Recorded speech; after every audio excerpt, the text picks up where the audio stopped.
নমস্কাৰ JR technical and job information YouTube চেনেলৰ অন্য এটা নতুন ভিডিঅ'লৈ আপোনালোক সকলোকে পুনৰবাৰ স্বাগতম জনাইছোঁ। আজি আকৌ আপোনালোকৰ মাজলৈ এটা গুৰুত্বপূৰ্ণ ভিডিঅ' লৈ আহিছোঁ। তো ফ্ৰেণ্ডছ, যদি আপোনালোকে এজন শিক্ষক হ'ব বিচাৰে তেনেহ'লে আপোনালোকৰ কাৰণে এই ভিডিঅ'টো অতিকৈ গুৰুত্বপূৰ্ণ।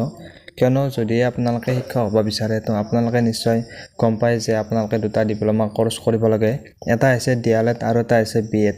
তো এতিয়া DLEDটো কেনেকৈ কৰিব, তাৰ কাৰণে কি কৰিব লাগিব, আমাৰ অসমৰ যিটো এটা এডুকেশ্যন ডিপাৰ্টমেণ্ট আছে SCRT, সেই SCRTৰ ফালৰ পৰা এখন নটিফিকেশ্যন আহিছে DLEDৰ এডমিশ্যনৰ কাৰণে। তো DLED কৰিবলৈ হ'লে প্ৰথমতে আপোনালোকে এডমিশ্যন ল'ব লাগিব। তো কেনেকৈ এডমিশ্যন ল'ব লাগিব, আপোনালোকৰ এডমিশ্যন ল'বলৈ বয়স কিমান হ'ব লাগিব, এডুকেশ্যন কোৱালিফিকেশ্যন কিমান লাগিব, সকলোবিলাক তথ্য আজিৰ এই ভিডিঅ'ত আপোনালোকক জনাম। আপোনালোকে ভিডিঅ'টো শেষলৈ চাই থাকিব। যদি আপোনালোকে প্ৰথমবাৰৰ কাৰণে আমাৰ চেনেলত ভিডিঅ' চাই আছে তেনেহ'লে চেনেলটো ছাবস্ক্ৰাইব কৰি থাকিব, যাতে নতুন নতুন ভিডিঅ' আপলোড কৰাৰ লগে লগে আপোনালোকে ভিডিঅ'বিলাক লগালগ পাই যায়। তেনে বলক ফ্ৰেণ্ড, পলম নকৰি আজিৰ এই ভিডিঅ'টো আৰম্ভ কৰোঁ। যদি আপোনালোকে DLED কৰিম বুলি ভাবিছে তেনেহ'লে আপোনালোকে ভিডিঅ'টো শেষলৈ চাই থাকিব। কিয়নো যদি আপোনালোকে এজন শিক্ষক হ'ব বিচাৰে তেনেহ'লে আপোনালোকে টেট পৰীক্ষা দিব লাগিব। কিন্তু টেট পৰীক্ষা দিয়াৰ আগতে আপোনালোকে দুটা ডিপ্ল'মা কোৰ্চ কৰিব লাগে। এটা হৈছে DLED আৰু এটা হৈছে BEd। আৰু এতিয়া এই যিটো আপোনালোকৰ DLED আছে, ডিপ্ল'মা এলিমেণ্টাৰী এডুকেশ্যন, সেই এডুকেশ্যনৰ কাৰণে যদি আপোনালোকে DLED কৰিব বিচাৰে তেনেহ'লে আপোনালোকে 2 বছৰৰ আপোনালোকে কোৰ্চ হয়, সেই কোৰ্চটো আপোনালোকে কৰিব লাগিব।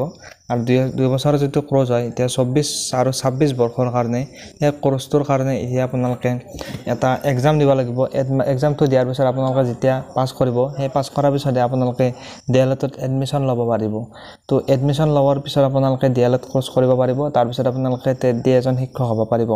কিন্তু এতিয়া DLED আপোনালোকে কৰিবলৈ এটা এক্সাম দিব লাগিব। সেই এক্সামটো হৈছে PET বুলি কোৱা হয়।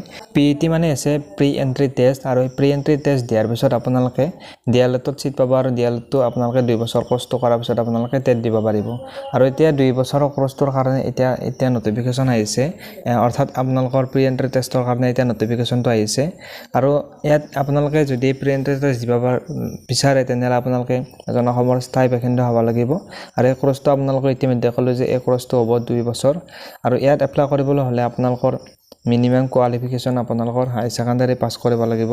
যিকোনো ষ্ট্ৰীমৰ পৰা হ'লে আপোনালোকে এপ্লাই কৰিব পাৰিব, কিন্তু আপোনালোকৰ 50% মাৰ্ক আপোনালোকৰ থাকিব লাগিব। আৰু এইটো আপোনালোকৰ ইয়াৰ যিটো ছিট আছে, সেই ছিট কেইটা তাৰ ভিতৰত আপোনালোকৰ ST SC আৰু আপোনালোকৰ ST Hৰ কাৰণে কিছু 5% আপোনালোকৰ ৰিজাৰ্ভেশ্যন আছে। তেওঁলোকৰ 5% ছিট তেওঁলোকে পাব, ST SC সকলে। আৰু ইয়াৰ যিটো বয়স, এপ্লাই কৰিবলৈ আপোনালোকৰ বয়সটো মিনিমাম 18 বছৰ হ'ব লাগিব। আৰু মেক্সিমাম আপোনালোকে 34 বছৰলৈ ইয়াত এপ্লাই কৰিব পাৰিব। তাৰ লগতে আপোনালোকৰ ST SC ST H OBC MOBCৰ কাৰণে EWSৰ কাৰণে আপোনালোকৰ ৰিজাৰ্ভেশ্যন আছে। আপোনালোকে যিটো আপোনালোকৰ গভৰ্ণমেণ্ট ৰুল আছে, সেই গভৰ্ণমেণ্ট ৰুল অনুসৰি আপোনালোকে ৰিজাৰ্ভেশ্যন পাব। আৰু আপোনালোকে ইয়াত এপ্লাই কৰিলে আপোনালোকে এপ্লিকেশ্যন ফিজ দিব লাগিব।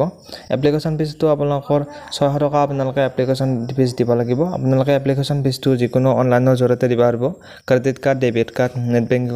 ইয়াৰ অনলাইনটো অহাকালি অৰ্থাৎ 22 তাৰিখৰ পৰাই 22/7/2024 অৰ্থাৎ 22 জুলাইৰ পৰা ইয়াৰ অনলাইনটো আৰম্ভ হ'ব। আৰু ইয়াৰ যিটো লাষ্ট ডেটটো হৈছে 11 আগষ্টলৈ আপোনালোকে ইয়াত এপ্লাই কৰিব পাৰিব।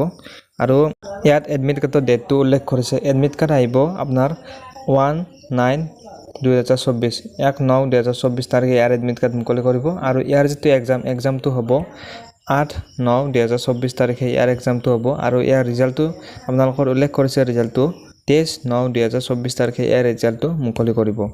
এইখিনি আছিল আপোনালোকৰ ডিটেইলছখিনি। আপোনালোকে নিশ্চয় ডিটেইলছখিনি বুজি পালে। যদি আপোনালোকে ভিডিঅ'টো চাই ভাল পালে তেনেহ'লে ভিডিঅ'টোত এটা লাইক কৰি দিব আৰু ভিডিঅ'টো শ্বেয়াৰ কৰি দিব, যাতে সকলোৱে এই খবৰটো গম পায়। আৰু চাই থাকিব JR technical and job information YouTube channel. ধন্যবাদ। জয় আই অসম।